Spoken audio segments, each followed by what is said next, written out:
intro that changes the atmosphere into something spooky.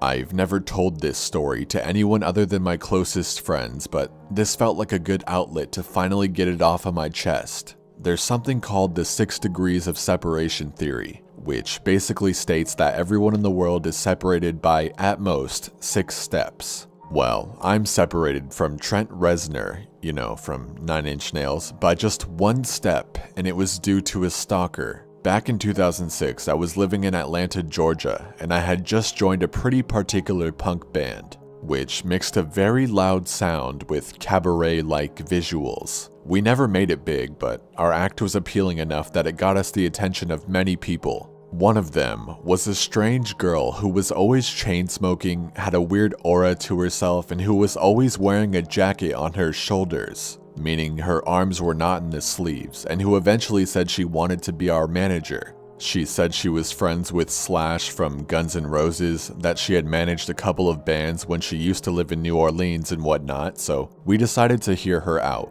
Our band was sort of a crazy one, so drugs passed around freely at our parties. This girl, she told us her name was Christy something, would provide us with party favors sometimes. She would also tell us that she was worth $2 million, that she had 5 cars, that she worked in this luxury building, and that she had a huge house somewhere in the suburbs. See, the thing is, she was always picking cigarette butts from the street and smoking the filters like she was a homeless person. Something about her just didn't click particularly well with me. She always came to see us in some sort of fancy SUV, so we went along with her stories for the most part.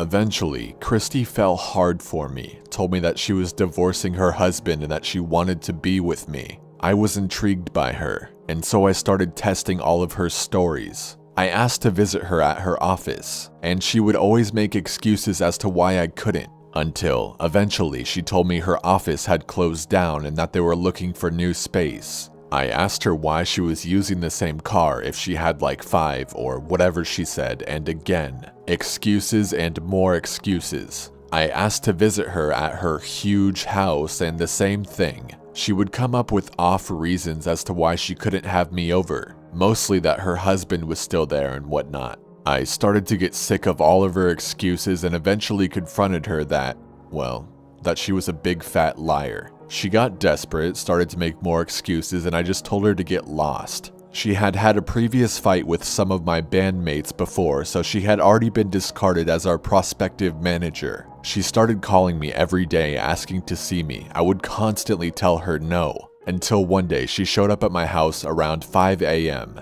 apparently wasted. She said she had picked up this guy friend of hers to go to a party, but that he was too drunk and that he was now passed out in her car, and also that she didn't know what to do with him. I looked across the street and saw no one in her car, and she said it was because the guy was laying down.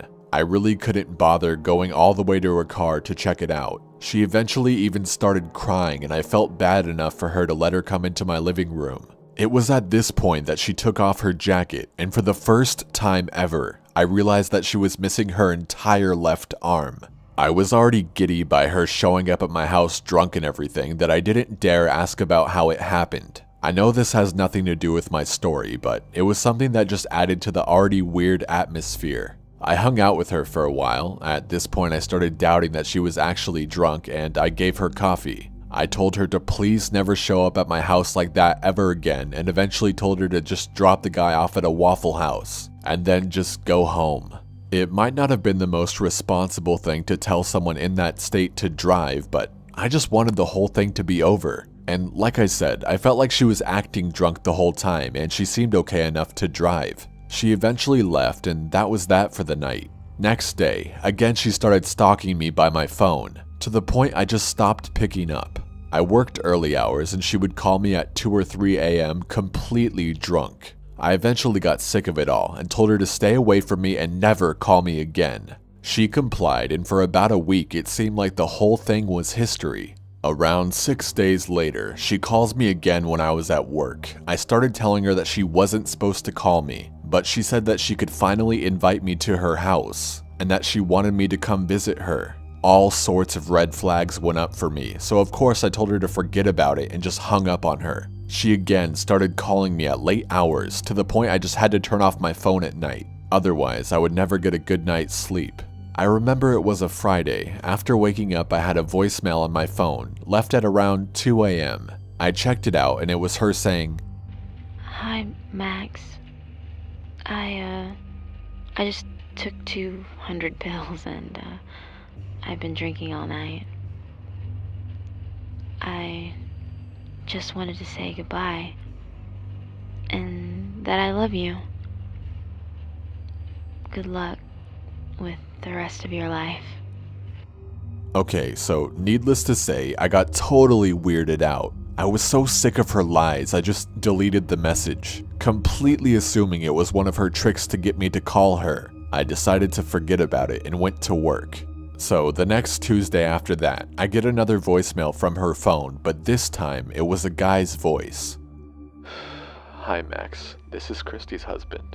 I'm calling her friends in her contact list to let them know that she passed away last Friday, and we're doing a memorial for her in downtown Atlanta tomorrow. If you want to go, please call me back so I can give you the address."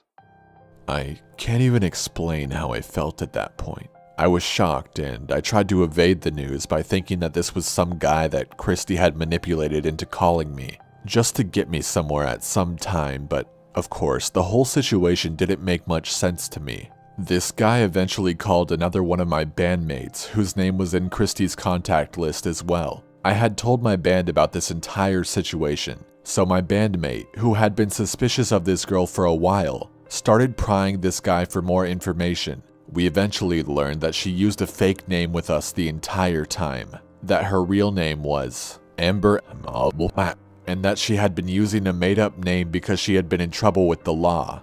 We Googled her, and sure enough, turns out she had stalked Trent Reznor in the past and even managed to steal his credit card information. She even was arrested for it. I was stunned at this point, unsure of what to do next. We never went to the memorial. We were way too suspicious to do it.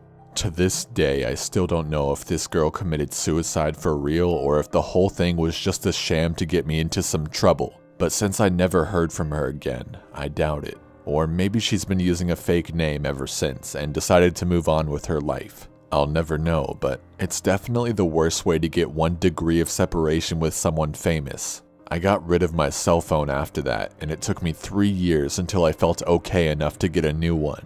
I really never want to go through something like that ever again. So after this story was posted, the people commenting on the story did some research. They found the girl's obituary online and confirmed that she had indeed killed herself.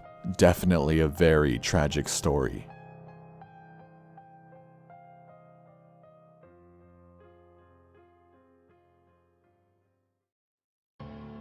This is a story about a creep who thought he had all the power in the world. A creep who probably had a horrific childhood, but a creep nonetheless. Anyway, I first befriended this creep online back in 2011. Facebook, of course. We had mutual friends who I trusted, so I assumed he was a cool guy. Well, that's a terrible assumption to make about strangers, whether they are mutual friends or not, but I was a naive 18-year-old girl.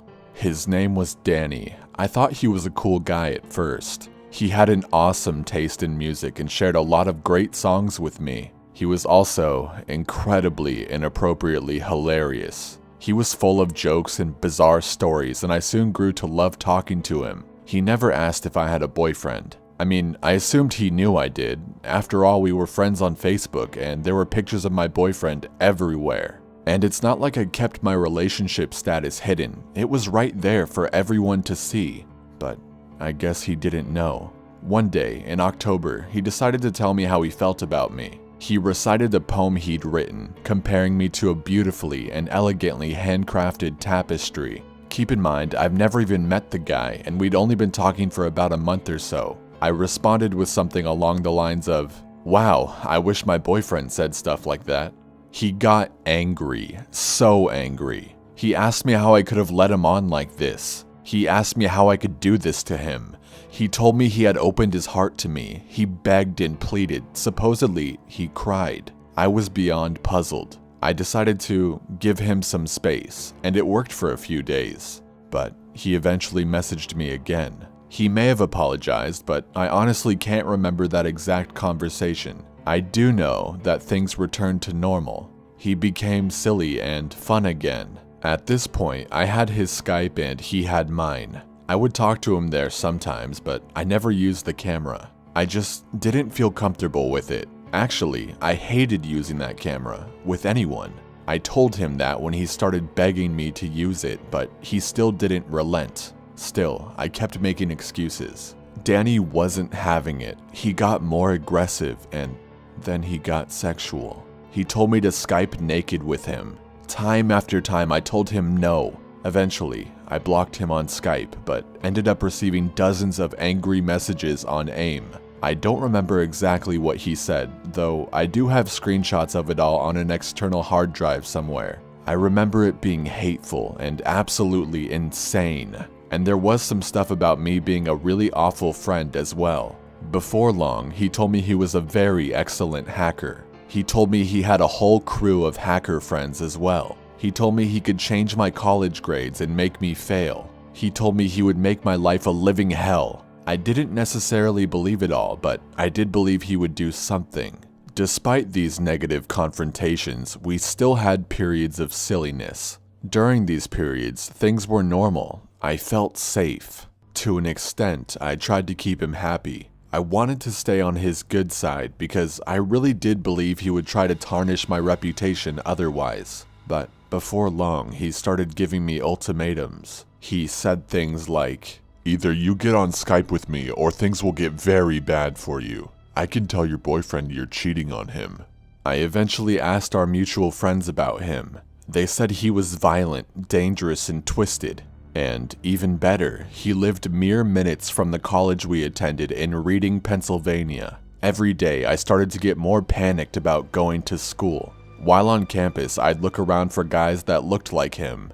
Guys with long red hair and beards, and I'd be wary of anyone who even slightly resembled him. At this point, I was honestly convinced he'd just show up and try to find me. I had him blocked on AIM, and I even made a new Skype. I knew this would infuriate him, and it did. I received another batch of messages on Facebook about how I needed to learn to treat people better. I told him I was uncomfortable with what he was asking of me. He responded with something along the lines of, "Fine, you've chosen your fate."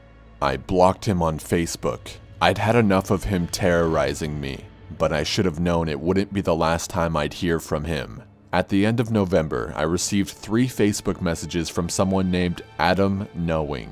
Whoever he was, he'd just joined Facebook a couple of weeks ago and he had no friends or content. The messages read as follows.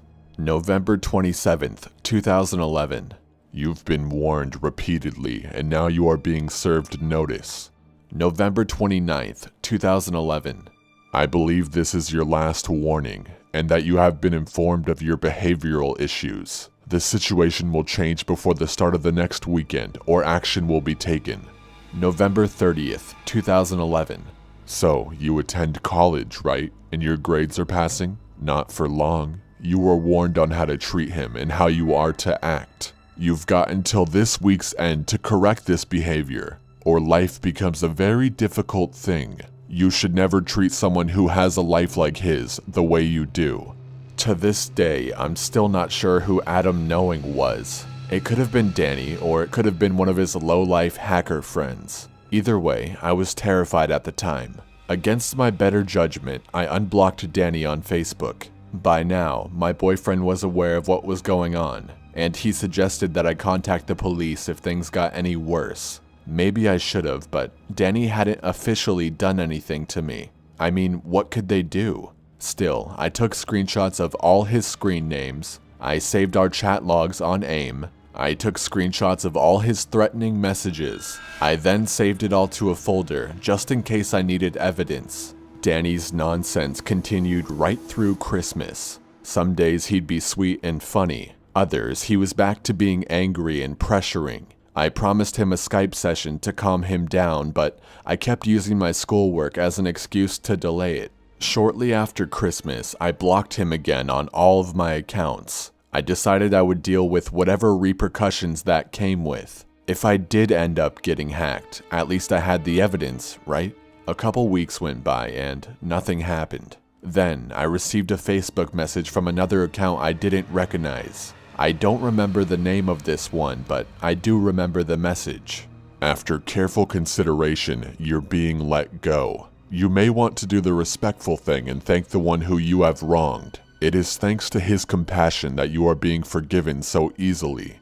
I blocked the account immediately. In January of 2012, something magical happened. I woke up one morning to the news that Danny had been arrested. The charges? Possession and distribution of child pornography. A bunch of his creepy friends had been arrested with him, having been involved as well. In 2013, Danny was indicted. He's looking at up to 60 years, which will make him almost 90 when he gets out. Even if he's released early, he'll be supervised for the rest of his life. The link to the news story will be in the description. I guess being a monster creep catches up with you eventually.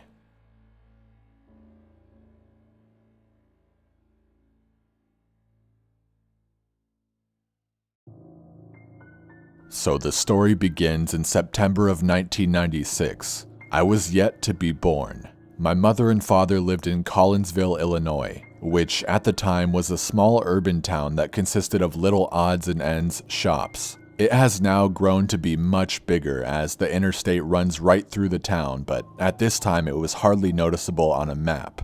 Anyways, my mom and dad lived in a 2-story apartment which they shared with a couple that lived above them. At this time, unlike nowadays where murder is so frequent, Collinsville was unknown for harsh crime. Sure, there would be the occasional robbery or rape, but these things were so rare that it was hardly talked about. I was due in 2 months' time, so my mom was very pregnant. On this day, she had off, so she decided to take me down to her mom and dad's house to catch up a little bit. My dad had just gotten home from his 9-to-5 shift as a bar manager, so he opted out of going. My dad decided to instead sit down and play PlayStation. At this time, the first Resident Evil had just come out, which was a landmark title in the series. As he sat down to play it, getting immersed in the frightening atmosphere that the game held, something caught his eye. Right above the TV, he noticed a brownish stain coming down the wall. At first, he thought it was a water leak, as the landlord had noted one a few days ago, but upon further inspection, it was kind of chunky and looked way too old to be a leak. My dad called my mom over and she showed up about 20 minutes later. When my mom arrived, her first thought was blood. The neighbors above had had a fight the night prior, but my mom and dad had been out of the house all of that day. However, they were routinely fighting, so my mom had thought the worst. As it turns out, she was right. The police were called and arrived 20 minutes later. As they arrived, my father and the landlord went up to the second story to evaluate it. I don't even think my dad was allowed to go, but somehow he snuck in behind the cop and landlord in line. As soon as they got to the room, the cop opened the door with the landlord's key, and immediately my dad and the landlord were pushed aside, because sticking out of the trash can in the dimly lighted room was a slight resemblance of an arm. Turns out, earlier in the same day, a murder had occurred right above the apartment. Apparently, the couple had gotten into a fight, and during it, the woman had shot him 3 times. She had claimed self-defense, but the bullet holes were shown entering his back, which means that he was turned away at the time. She then cut off his head and stuck that in the freezer, and then dismembered every part of him, putting his legs and arms in the trash can, and leaving his torso and penis on top.